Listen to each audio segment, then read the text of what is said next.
For me, value pricing, that's the way to do it. That's the fair way to do it for a client, is to get paid off of your actual results, not to price it based on a speculative value you may or may not produce.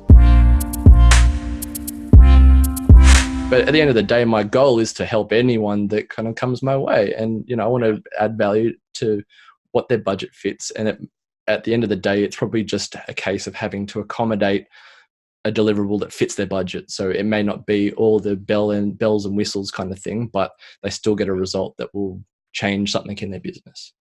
Yeah.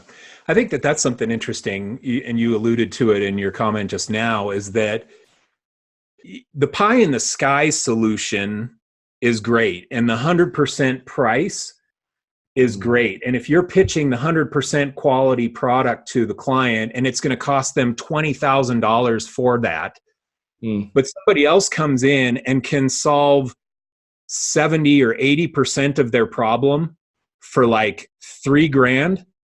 Well, for most businesses, they're happy to spend $17,000 less and solve 80% of their problem.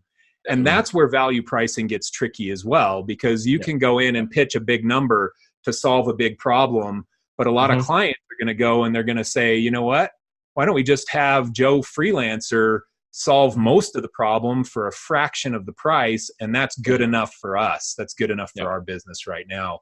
So I think there's a challenge there with value pricing too.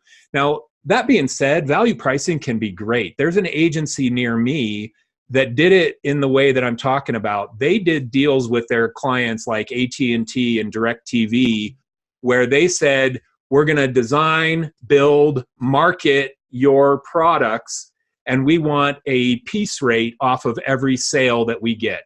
So we sell a client for you, you pay us $100 per person that we sell.